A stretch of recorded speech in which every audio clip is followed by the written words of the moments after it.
Hey, what is up, mortals? It is AC here with a new video for you. Welcome to part 11 of What If Sir Nighteye Trained Deku. I just want to greet you guys by saying, sit back and relax, you're in for a treat. So here we begin. A sports festival? Izuku couldn't quite see Aizawa Sensei's expression under the many layers of gauze that covered what might as well be his entire face, but judging by the minute twitch in the man's left eye, it was fair to assume he was annoyed. Yes, he drawled. A sports festival. It was really quite impressive, honestly. Izuku didn't think anyone could sound so unimpressed while saying so little. Maybe it was a hidden quirk. Needless to say, the boy felt like shrinking into himself a little. To his left, Uraraka seemed to chuckle, rubbing the back of her head as her bright eyes took in the man's figure. I keep forgetting this is an actual school! Yeah, Izuku caught himself thinking. I wonder why. But, Kaminari Denki started, his voice flooded with uncertainty. Won't that attract more villains? It sounds like the type of thing they'd try to infiltrate. His logic, while limited, was sound, but Izuku knew that logic wasn't the root of the problem. It was in the way his hands twitched minutely, in the way Ochako's eyes had darted from one corner of the room to the other at the mention of the word villain alone.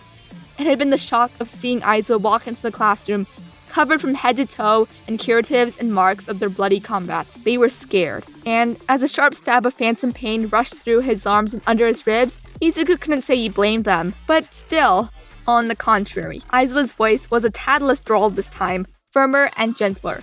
Since we're going ahead with the festival, you should feel assured the school is as certain as it can be that it will be able to control any possible crisis that pops up. Both the numbers 1 and 2 pro heroes will be present, and police numbers have been increased drastically as well.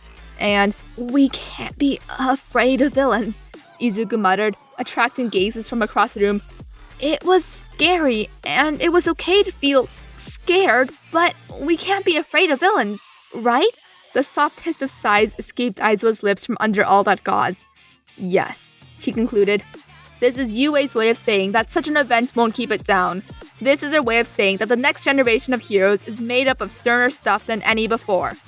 You were caught unprepared, and still escaped with captures and your lives. It might be hard, but treat it as a victory. It wasn't a victory. Not quite. Maybe not by a long shot, but it was quite absolutely not defeat, either. And the thought was relieving in its own way. Listen. And this time there was steel in Aizawa's voice. Yuei's Sports Festival is one of Japan's biggest events. The old Olympics are the closest thing I can compare them to. Hundreds of thousands will be watching it. Watching you, in search of entertainment or a sense of security about the next generation. This is where you will show your skill. That is where you will show your mettle. If you are to be scouted, that is where a pro will see your talents. And that is where the League of Villains. He spat the organization's name with unforeseen vitriol, eyes flashing a deep red. We'll see that not even their best, and the legion of their footmen were enough to knock you off your game. He paused, and looked at his class's eyes, each and every single student's. His eyes gazed at Momo's own, and then at Mina's. He saw the fear in Mineta's, the excitement in Kirishima's, and the sheer desire to win in Ochako's. Finally, he announced the words that would shake them. If you do well, you will be scouted. If you are scouted, you'll get status, experience, skill. And this is a chance you'll only get 3 times in your lifetime. Once for each year. If you truly want to be a hero, you can't overlook it. No more words need to be said. The silence was overbearing, and Izuku's heart hammered strong against his chest. Within the enclosed space of All Might's office, staring at the emaciated form of the man himself as an announcement was about to be made, it was a tad maddening. More than that, thoughts of the sports festival still flowed through his head in a cyclic process, pondering on glory and failure and violence and light. On the weird, almost alien thought that on the next time his mother turned on the TV to watch the Yui Sports Festival, as they always did, she would turn her eyes to the screen and see him, her son, Izuku Midoriya, standing tall between the future heroes. And now, an hour, huh? Yes, it seems as if my time limit continues to get smaller. If I push myself, I can probably manage an hour and a half, almost 2. But I doubt that will be true for long. The symbol of peace was fading. Not the person, Yagi, but the hero, All Might. Having grown close to the man, Izuku felt as if both were equally heroic, but only one sustained hero society on his shoulders. I'm sorry to hear that, Izuku settled for staying. Sorry for taking your quirk almost followed, but he bit back on that remark as soon as it occurred to him, knowing instinctively that to say it would be to spit on all the effort they had both gone through. Don't be, All Might said. resting a thin face on his fist as he gazed out the window. My time would come anyway. I'm just happy to know that, when it does, you'll be there to keep hope alive. And there were no words in Izuku's heart to communicate the sheer honor it was. Therefore, he settled for saying none, nodding resolutely and rubbing his eyes. All Might chuckled. Some things never changed. Regardless, the pro here continued, voice growing more urgent, and Izuku was torn from his musings. Let's talk about the sports festival. And the overwhelming feeling was back in full. Izuku swallowed thickly, eyes trailing to a scarred hand as he flexed his fingers slowly. Recovery Girl had to manually remove pieces of shrapnel from his flesh and skin, and though the limb thankfully had not been mangled, the scars were still haunting to see. What about it? Izuku finally asked. Listen, Midoriya. No, Izuku.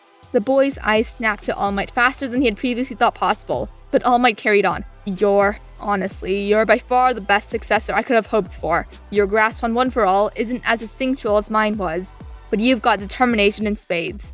I admire that. A pause, but determination and 15% of One for All won't be enough to carry you to victory. Not by themselves. Izuku's eyes widened. That wasn't true. One for All was an amazing quirk. Each time he used it, he felt it more. The roaring tides of energy under his skin and around his heart, swirling blood pumped full of adrenaline until the rush of power was within arm's reach. All Might silenced his protest by raising a hand. No. Listen, Izuku, you have a good grasp on it, and I'd go so far as to say you'll overpower everyone with One for All with relative ease, excluding Toroki-kun's own power. And know for a fact you learned a few things about fighting from whoever your old teacher was. Izuku's breath caught. All Might I... Don't worry. It's fine. I've seen the way you react in distress, seen the way you fight, and how you usually snap back to certain actions in times of danger. I think even I know who it is. And if I do, I can bet he made you promise not to tell. Am I right? Midoriya swallowed dryly, and another chuckle escaped All Might's lips. Again, it's fine. I'm not mad or disappointed. As I'm sure you've learned, the only way to survive out there is to be keen and keep your eyes open. Look for every minor detail, because they're all clues on how to win. And in you, I see training. I see discipline. And a strong lack of self-worth. I could see all of those within the first few weeks we knew each other, but it became clear during the USJ. But do you know why I don't mind? Because I saw in your eyes someone who'd gladly die to save someone. You had all of that training, all of that discipline, all of that fear, but all of it was cast aside when your immediate priority became, I have to save them. And that is the mark of a hero, and something that made me so proud of you. But, All Might, if you knew, why didn't you? I have my reasons. Trust me, it's a difficult situation, but that's not the point. The point is that you have to rein in your instincts and rely on your will and sharp mind. UA Sports Festival is one of the biggest events in Japan, one of the biggest worldwide, and everyone will be looking at you. To be frank with you, my time as a symbol of peace is running out, and there are those within shadows who have surely noticed. The pro hero had a spark of One for All rush to his body, eyes flaring up with lights of azure brilliance and determination.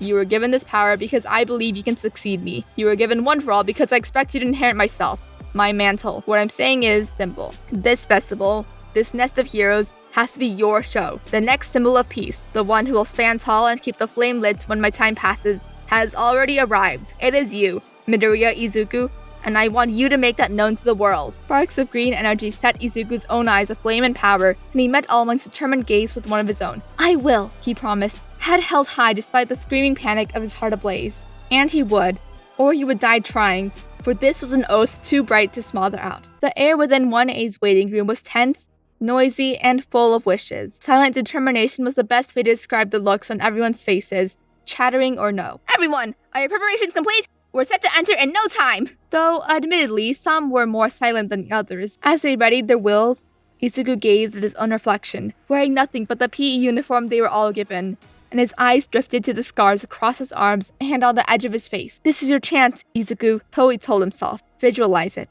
The meditation exercise, Izuku had long since reasoned that it had been a little more than Night-Eye's way of preparing him for the strain of One for All. But despite that, he still found mundane uses for it now and again, as a way to calm his nerves and steel his spirits, to ground himself in the world and take the footing he would need to seize his dreams. Split the oxygen in a deep breath, hold it, then let it flow. Split it through each limb and cell, rushing through his blood at the pace he had set, from and to his heart and love. The spark of One for All remained there, eager, brimming with power, and waiting for him to call on it.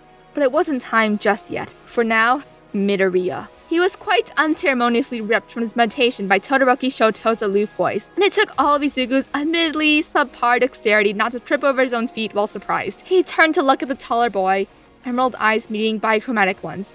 Todoroki-kun? The boy's posture was stern and firm, with a hand in his pocket and the other left free. His face was almost neutral, but not quite. There was an edge to it, to his posture, to his voice, an edge of respect and frustration alike. On an objective basis, I think I am stronger than you, he uttered, looking over Izuku's posture as the boy took a step back in surprise. That was not what he'd expected. Maybe? There really wasn't a way for this to end well, was there? Todoroki took another step forward. Despite that, I think it's obvious to everyone that you're more than you appear. You managed to get All Might's eye on you, didn't you? I don't need to pry on that, but know one thing. And Shota's voice was thick with the intent to win as he announced, loud and clear, I'm going to beat you. Whatever Izuku had intended to say was stripped from his lips by shock and panic. It was a bold declaration, but it wasn't one made in anger.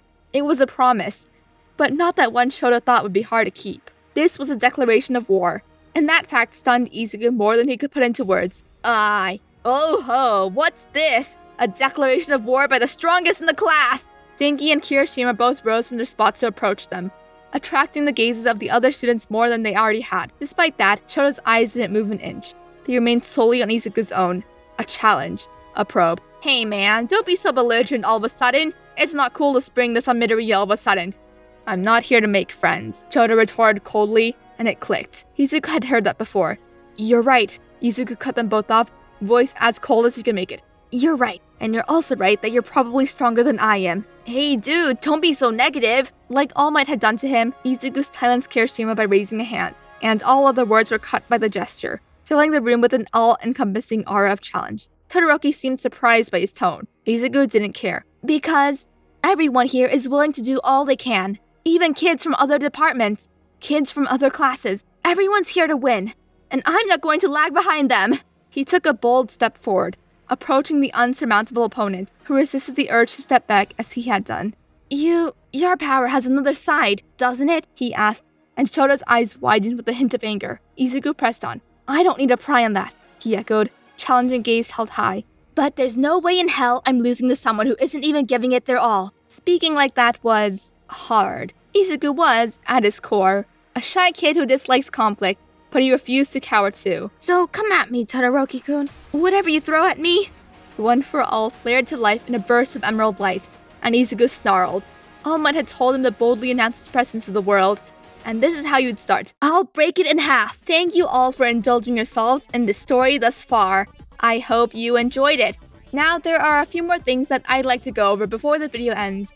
Firstly, we've got a second channel called Anime Deep Dive. Anime Deep Dive goes deep into the facts and lore of a wide variety of anime. It's sure to expand your weeb knowledge for all kinds of series guaranteed. On top of that, we have a third channel called We the Celestials Naruto What Ifs. It's what we do on this channel already, but in the vast world and lore of Naruto. Go check it out if you're in the mood for some jutsu action. Secondly, on behalf of We the Celestials, I'd like to thank everyone involved in the production of today's awesome content. Their details will be in the description below. Lastly, if you're interested in what we do here at We the Celestials, then I would like to extend out an invitation to join the team. The only caveat being we only accept members 16 years and up to join our crew. You can sign up for whichever category fulfills your interest by joining the recruitment Discord using the link in the description below. Our Discord is an all-around fantastic place to be, whether you're a fan or looking to join our band of misfits. We're always looking for members to join us. Well, that's it from us for today's video. So thank you all for watching and have a great day.